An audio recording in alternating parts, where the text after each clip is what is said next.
বিসমিল্লাহির রহমানির রহিম। আসসালামু আলাইকুম ওরহমতুল্লাহি ওয়াবারাকাতু। প্রিয় ভাই ও বোনেরা, আজকের এই আলোচনায় আমরা এমন একটি বিষয় নিয়ে কথা বলবো যা আমাদের ঈমানের একদম মূল ভিত্তিকে স্পর্শ করে। আমরা আলোচনা করব না দেখে বিশ্বাস করা কি আসলেই যৌক্তিক কিনা, ইসলাম কি সত্যিই মানুষকে বন্দী করে রাখে কিনা, এবং আল্লাহ তাআলার ভালোবাসা ও সতর্কবাণীর প্রকৃত অর্থ কী। প্রথমেই আসুন একটি গুরুত্বপূর্ণ বিষয় নিয়ে কথা বলি। আমাদের সমাজে অনেকেই আল্লাহ তাআলার নূর বা আলোর কথা বলতে গিয়ে সৃষ্টির আলো দিয়ে তা বোঝানোর চেষ্টা করেন, যেমন সূর্যের আলো, বিদ্যুতের আলো বা আগুনের আলো। কিন্তু এই ধারণাটি সূরা ইখলাসের ৪ নম্বর আয়াতের সাথে সরাসরি সাংঘর্ষিক।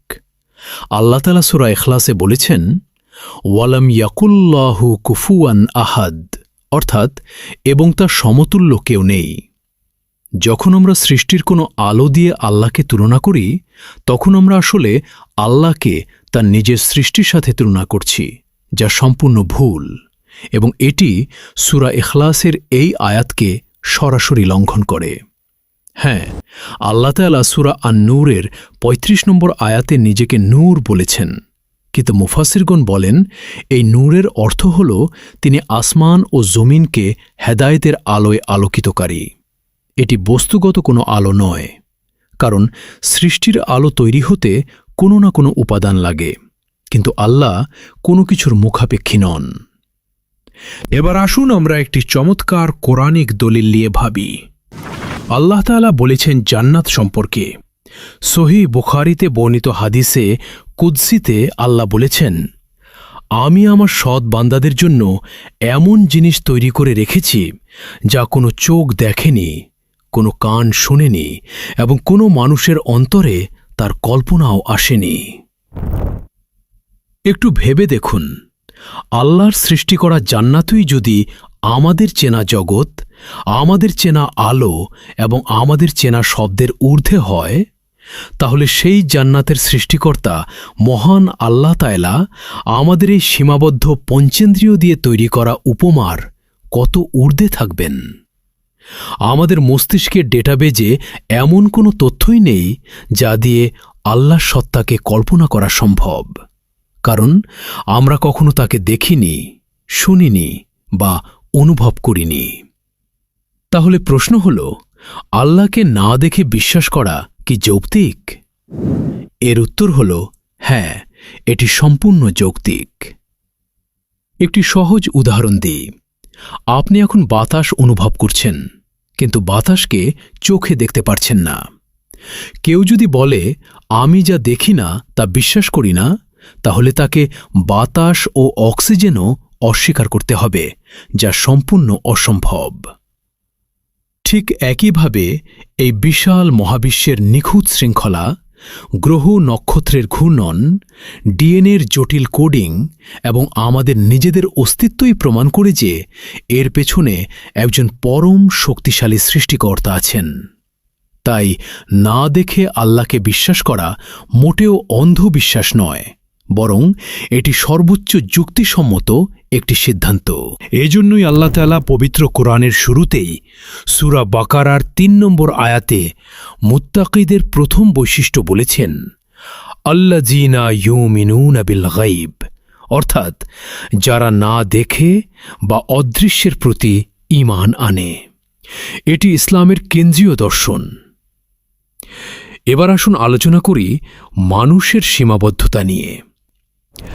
আল্লাহ তাআলা আমাদের এই পৃথিবীতে অনেক সীমাবদ্ধতা দিয়ে পাঠিয়েছেন। আল্লাহ নিজেই কুরআনে বলেছেন সূরা নিসার ২৮ নম্বর আয়াতে, মানুষকে সৃষ্টি করা হয়েছে দুর্বল করে। একটু চিন্তা করুন, আমরা আগুন সহ্য করতে পারি না, সূর্যের দিকে সরাসরি তাকিয়ে থাকতে পারি না, তীব্র ঠান্ডা সহ্য করতে পারি না, এবং মহাকাশের অন্য গ্রহের পরিবেশের কথা চিন্তা করলেই আমাদের মাথা ঘুরে ওঠে। এগুলো সবই আল্লাহর সৃষ্টি, অর্থাৎ সৃষ্টিকে আমরা সহ্য করতে পারি না, তাহলে সৃষ্টিকর্তাকে দেখার সাধ্য আমাদের কোথায়? একটি বাস্তব উদাহরণ দেখুন। একজন সত্যবাদী মানুষকে যখন কিছু অসৎ মানুষ দেখে, তখন তারা তা সহ্য করতে পারে না বলেই ফাসাদ সৃষ্টি করে বা পালিয়ে যায়। সত্যের একটি নিজস্ব তেজ আছে। এখন যদি সর্বশক্তিমান আল্লাহ তাআলা আমাদের সামনে দৃশ্যমান হতেন, তাহলে আমাদের মতো দুর্বল মানুষের কি অবস্থা হতো তা আমরা কল্পনাও করতে পারব না। এবার আসি সবচেয়ে গুরুত্বপূর্ণ প্রশ্নে।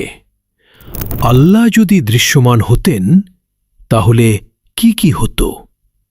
যদি আল্লাহ তাআলা সরাসরি আমাদের সামনে দৃশ্যমান হতেন, তাহলে এই পৃথিবীর জীবনটাই অর্থহীন হয়ে যেত। কারণ একজন কড়া শিক্ষক বা পুলিশ সামনে থাকলে মানুষ যেমন ভয়ে বাধ্য হয়ে নিয়ম মানে, ঠিক তেমনি আল্লাহ সামনে থাকলে মানুষ স্বেচ্ছায় নয়, বরং চরম আতঙ্কে কাঁপতে কাঁপতে ভালো কাজ করত। সেখানে মানুষের নিজস্ব কোনো ইচ্ছাশক্তি বা স্বাধীনতার প্রকাশ ঘটত না।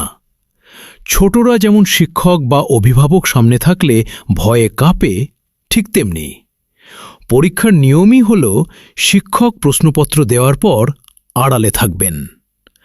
আল্লাহ যদি সামনেই থাকতেন, তাহলে ভালো ও মন্দের মধ্যে কোনো পার্থক্য থাকত না। হযরত আবু বকর রাদিয়াল্লাহু আনহু এবং আবু জাহেলের মধ্যে কোনো তফাত থাকত না, কারণ সবাই বাধ্য হয়ে সিজদায় পড়ে থাকত। এটাই প্রমাণ করে যে ইসলাম মানুষকে বন্দী করে রাখে না। আল্লাহ তাআলা আমাদের রোবট বা বন্দী বানাতে চাননি। তিনি আমাদের স্বাধীন ইচ্ছাশক্তি দিয়ে পরীক্ষা করতে চেয়েছেন। মানুষ মনে করে নিয়মকানুন মানেই বন্দিত্ব, কিন্তু আসলে ইসলাম মানুষকে মানুষের গোলামি থেকে, কুসংস্কার থেকে এবং কাল্পনিক লোককথার বন্দিত্ব থেকে মুক্ত করে সরাসরি মহাবিশ্বের সৃষ্টিকর্তার সাথে যুক্ত করে দেয়।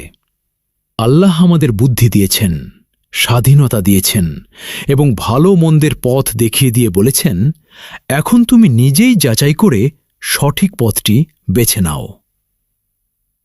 এবার আসুন বুঝি আল্লাহর সতর্কবাণী ও আযাবের প্রকৃত অর্থ। আমরা অনেক সময় মনে করি আযাবের কথা বলে আল্লাহ আমাদের ভয় দেখাচ্ছেন, কিন্তু বিষয়টি সম্পূর্ণ ভিন্ন। আল্লাহ তাআলা কোরআনে স্পষ্ট বলেছেন, সূরা নিসার ১৪৭ নম্বর আয়াতে, আল্লাহ তোমাদের শাস্তি দিয়ে কি করবেন যদি তোমরা কৃতজ্ঞতা প্রকাশ করো এবং ঈমান আনো।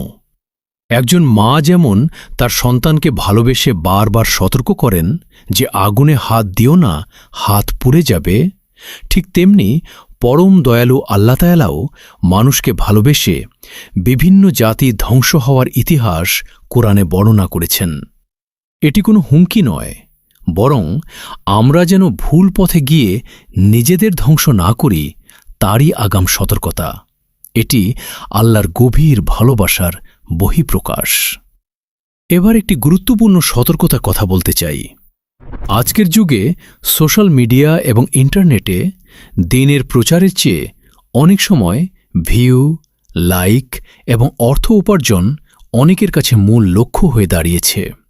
এই চক্করে পড়েই অনেকে গভীর গবেষণা না করে সস্তা জনপ্রিয়তার জন্য বিভ্রান্তিকর ও ভিত্তিহীন তথ্য ছড়িয়ে থাকেন।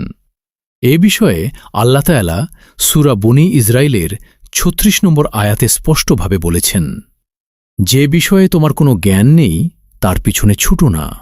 নিশ্চয়ই কান, চোখ ও অন্তরের প্রত্যেকটি বিষয়ে কৈফিয়ত তলব করা হবে। এবং সূরা হুজুরাতের ৬ নম্বর আয়াতে আল্লাহ আমাদের আদেশ দিয়েছেন, হে মুমিনগণ, যদি কোনো অপরীক্ষিত ব্যক্তি তোমাদের কাছে কোনো বার্তা নিয়ে আসে, তবে তোমরা তা যাচাই বাছাই করো। ইসলাম অন্ধ অনুকরণ শেখায় না, এটি একটি প্রমাণভিত্তিক জীবন ব্যবস্থা। সুতরাং প্রিয় ভাই ও বোনেরা, আজকের আলোচনা থেকে আমরা ৪টি মূল শিক্ষা গ্রহণ করি। প্রথমত, আল্লাহকে সৃষ্টির কোনো কিছুর সাথে তুলনা করা সম্পূর্ণ ভুল, কারণ সূরা ইখলাস বলছে তার সমতুল্য কেউ নেই। দ্বিতীয়ত, না দেখে আল্লাহকে বিশ্বাস করা সম্পূর্ণ যৌক্তিক। যেমন বাতাস না দেখেও আমরা বিশ্বাস করি, কারণ আমরা তা অনুভব করি।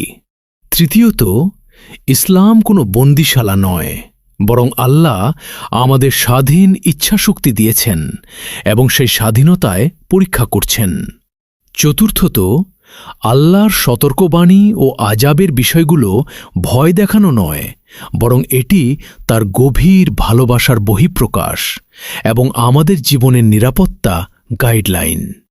মহান আল্লাহ তাআলা আমাদের সবাইকে সঠিক জ্ঞান দান করুন, বিভ্রান্তি থেকে রক্ষা করুন এবং না দেখে তার প্রতি খাঁটি ঈমান রাখার তৌফিক দান করুন। আমিন। আসসালামু আলাইকুম ওয়া রাহমাতুল্লাহি ওয়া বারাকাতুহু।